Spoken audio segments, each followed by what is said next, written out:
নমস্কার, নিউজ ভ্যানগার্ডের এক নজরে 25 আপনাদের সকলকে স্বাগত। আমি সুপ্রীতি রয়েছে আপনাদের সঙ্গে। মঙ্গলবার শেষ হলো তৃতীয় দফার ভোট। বিজেপির হার অনেকটাই অস্বস্তিতে দল। ভোটের আগে অনেকটাই অস্বস্তিতে দল, যার কারণে হরিয়ানার নবাব সিং শাহিনের নেতৃত্বাধীন বিজেপি সরকার অনেকটাই চাপে। ফলে 3 নির্দল বিধায়ক বিজেপি সরকারের থেকে সমর্থন তুলে নিলেন এবং লোকসভা ভোটে কংগ্রেসকে সমর্থন করার ঘোষণা দিলেন।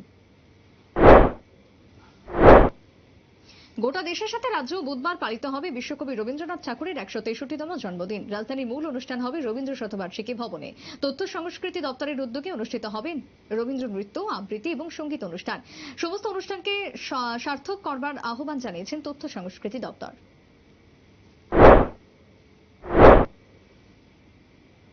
রাজ্য সরকারের শিক্ষা দপ্তরের উদাসীনতার কারণে ক্ষতিগ্রস্ত হচ্ছে শিক্ষিত বেকার যুবক যুবতীরা, যার কারণে প্রতিদিন ছাত্রছাত্রীরা বিভিন্ন কর্মসূচি হাতে নিচ্ছেন সরকারের বিরুদ্ধে। মঙ্গলবার জেআরবিটি গ্রুপ ডি পরীক্ষার ফলাফল কি অবস্থায় রয়েছে তা জানতে জড়ো হয়েছিলেন পরীক্ষার্থীরা। তবে সেই ক্ষেত্রে দপ্তর থেকে কোনো সদুত্তর পেলেনি বলে একাংশ ছাত্রছাত্রীর অভিমত। পানিসাগর থানা এলাকার নুয়াঙ্গাঙ্গা এলাকা থেকে চুরি গিয়েছিল একটি বাইক। মিসিং ডায়েরি করা হয়েছিল থানায়। অবশেষে পানিসাগর থানার ওসির নেতৃত্বে পাথারকান্দি থানার সাহায্যে উদ্ধার হয় চুরি যাওয়া বাইকটি।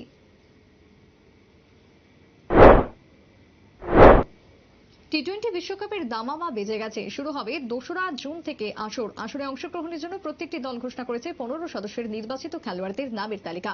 এবারের আসরের সবথেকে চমকপ্রদ দল হচ্ছে উগান্ডা। 15 সদস্যের যে দল ঘোষণা করেছে তার বেশিরভাগ ক্রিকেটার ভারত বংশোদ্ভূত এবং পাকিস্তান বংশোদ্ভূত ক্রিকেটার। অবশেষে কুম্ভ নিদ্রা থেকে জেগে উঠলেন বিদ্যুৎ কর্মীরা। সাব্রুমের বিভিন্ন এলাকায় ঝড় বৃষ্টির কারণে ব্যাপক ক্ষতি হয়েছে বিদ্যুৎ পরিষেবায়। মঙ্গলবার সমস্ত কিছু খতিয়ে দেখে মহকুমা প্রশাসনের 3 জন প্রতিনিধি সফর করলেন। পাশাপাশি সংবাদ মাধ্যমের কাছে প্রশাসনের রুদ্ধস্থান কর্তৃপক্ষ জানান অতি দ্রুত বিদ্যুৎ পরিষেবা স্বাভাবিক করার চেষ্টা চলছে। 96 ঘন্টা অতিক্রান্ত, এখনো পর্যন্ত বিদ্যুৎ পরিষেবা থেকে বঞ্চিত সাব্রুম নগর পঞ্চায়েতের 5 নম্বর ওয়ার্ড তথা ঠাকুরপল্লীর জনসাধারণ, যার কারণে পানীয় জল এবং মোবাইল সংযোগ করতে পারছেন না তারা। অবশেষে ক্ষিপ্ত এলাকার প্রমিলা বাহিনী বিদ্যুৎ দপ্তর ঘেরাও করে অবরোধ করে। 2018 সালের 28 জুন কলাছড়া বাজারে দুষ্কৃতীদের অতর্কিত হামলায় নিহত হয়েছিলেন তথ্য সংস্কৃতি দপ্তরের তবলা শিল্পী সুকান্ত চক্রবর্তী। দীর্ঘ 72 মাস অতিক্রান্ত হলেও এখনো পর্যন্ত উপযুক্ত সাজা পায়নি মূল অভিযুক্তরা। যদিও 16 জনের বিরুদ্ধে মামলা নিয়ে তদন্ত শুরু করে পুলিশ। 2 জন সাক্ষীর বয়ান শোনার পর এখনো সাজা থেকে বঞ্চিত অভিযুক্তরা। তাই জোরালো দাবি উঠেছে তবলা শিল্পীর হত্যার সাথে যুক্তদের অতি দ্রুত চরম শাস্তি ঘোষণা করতে হবে। রাজ্যে বিজেপি পরিচালিত ডাবল ইঞ্জিন সরকার বেকার বিরোধী সরকার, যার কারণে 2018 থেকে বর্তমান সময় পর্যন্ত বেড়ে গেছে চাকরিচ্যুত বেকারের সংখ্যা। সঠিক নিয়োগ নীতি না থাকার কারণে বেকারদের সংখ্যা বাড়ছে। পাশাপাশি বিভিন্ন দপ্তরে নিয়োগের ক্ষেত্রেও স্বজন পোষণের অভিযোগ রয়েছে। আগামী 10 মে ভুবনেশ্বরে প্রস্তুতি শুরু হবে ভারতীয় ফুটবল দলের। বিশ্বকাপের যোগ্যতা অর্জনের পরিকল্পনা শুরু করে দিয়েছে গোটা শিবিরকে ঘিরে পাখির চোখ রেখে সাজিয়ে তুলছে ইগল স্টিম ম্যাচ। মঙ্গলবার প্রস্তুতি শিবিরের জন্য আরো 15 জনের তালিকা ঘোষণা করল নির্বাচকরা।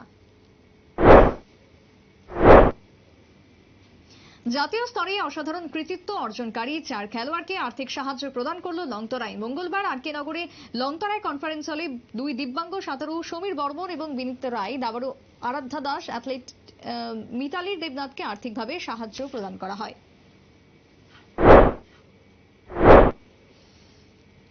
গোটা দেশ এবং রাজ্যে নিরলসভাবে কাজ করে চলেছে লায়ন্স ক্লাব। মঙ্গলবার উত্তর পূর্বাঞ্চলের ডিজি লায়ন নির্মল বোরা পরিদর্শনে এলেন লায়ন্স ক্লাব অফ আগরতলায়। সফরকালে তিনি রাজ্যের সদস্যদের সাথে বৈঠক করলেন।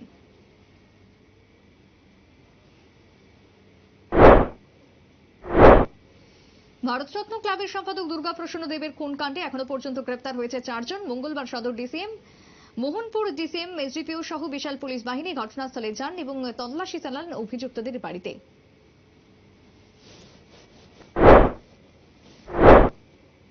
বাংলাদেশের বিরুদ্ধে 5 ম্যাচের টি-20 সিরিজে 4-0 এগিয়ে গেল ভারতীয় মহিলা দল। চতুর্থ ম্যাচে ভারতীয় দল জিতল 56 রানের ব্যবধানে। প্রথমে ব্যাট করতে নেমে ভারতীয় দল 14 ওভারে 6 উইকেটে সংগ্রহ করে 122 রান।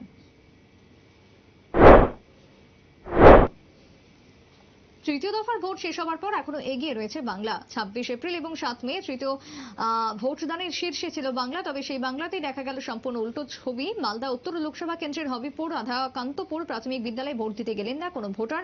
১৩৫০ জনের অপেক্ষায় ছিলেন ভোট কর্মীরা। পশ্চিমবঙ্গের এসএসসি মামলায় এবার বড় সিদ্ধান্ত নিল সর্বোচ্চ আদালত। শিক্ষক শিক্ষিকাদের বেতন ফেরতের নির্দেশের উপর জারি করা হলো অন্তর্বর্তী স্থগিতাদেশ। সুপ্রিম কোর্টের প্রধান বিচারপতি ডিওয়াই চন্দ্রচূড়ের বেঞ্চের পর্যবেক্ষণ শেষে এই দিন নির্দেশিকা জারি করা হয়েছে। বেঞ্চের অভিমত, যোগ্য এবং অযোগ্য পৃথকীকরণ সম্ভব হলে সেই ক্ষেত্রে শুধুমাত্র তাদের চাকরি বাতিল হওয়া উচিত। অষ্টাদশ লোকসভা নির্বাচনের তৃতীয় দফার ভোট পর্ব সম্পন্ন হয়েছে মঙ্গলবার। ১২টি রাজ্যের ৯৪টি আসনে হয়েছে ভোট গ্রহণ। করা নিরাপত্তার মধ্যে ভোট গ্রহণ হলেও অশান্তির ছাপ উঠে এলো জম্মু কাশ্মীর থেকে। জম্মু কাশ্মীরের কুলগ্রামে নিরাপত্তা বাহিনী এবং জঙ্গিদের সংঘর্ষে বাহিনীর গুলিতে নিহত ৩ জঙ্গি। তেলিয়ামুড়া মহকুমা শাসকের কার্যালয় সংলগ্ন একটি বাড়ি থেকে উদ্ধার হলো কর্মরত নিয়মিত শ্রমিক জয়ন্ত দেবনাথের দেহ। ঘটনার খবর পেয়ে অগ্নি নির্বাপক দপ্তরের কর্মীরা জয়ন্ত দেবনাথকে হাসপাতালে নিয়ে যায়। চিকিৎসকরা মৃত বলে ঘোষণা করে, তবে ৩৮ বছরের যুবকের কিভাবে মৃত্যু হয়েছে তা নিয়ে তদন্তে পুলিশ। নবনির্মিত স্কুল বিল্ডিং এর নিম্নমানের কাজ ৭ মাস অতিক্রান্ত হলেও বিল্ডিং এর ছাদ ফেটে জল পড়ছে শ্রেণীকক্ষে। ১৯ চরিলাম বিধানসভা কেন্দ্রের অন্তর্গত রামনারায়ণ ঠাকুরপাড়া হাই স্কুলের বেহাল দশার ছবি এবার উঠে এলো প্রকাশ্যে। ওএনজিসির ড্রিলিং এ বোম ব্লাস্টকে ঘিরে উত্তেজনা ছড়ালো বিশালগড় থানাধীন মণ্ডপ কিল্লা গ্রামে। গত কয়েকদিন ধরে বোম ব্লাস্টের ফলে ক্ষতিগ্রস্ত হয়েছেন গ্রামবাসীরা। প্রতিদিনই বাকবিতণ্ডা তৈরি হচ্ছে গ্রামবাসী এবং ওএনজিসি কর্মীদের সাথে। মঙ্গলবার সকালে পুলিশ এবং টিএসআর বাহিনী এলাকাতে প্রবেশ করতে তুমুল বাকবিতণ্ডা শুরু হয়ে যায় উভয় পক্ষের।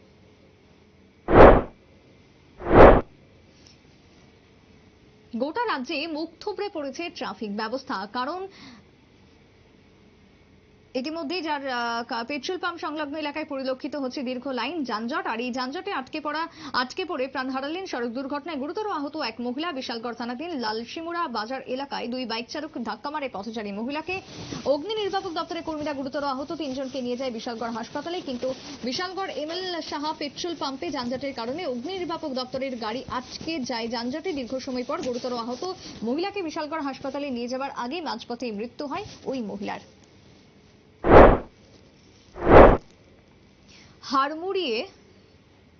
হুড়মুড়িয়ে ভেঙে পড়েছিল বিদ্যুতের 10টি খুঁটি। এরপর থেকে 72 ঘন্টা ধরে অন্ধকারে রয়েছেন হাফলং এর 7 নম্বর ওয়ার্ড এলাকার বাসিন্দারা।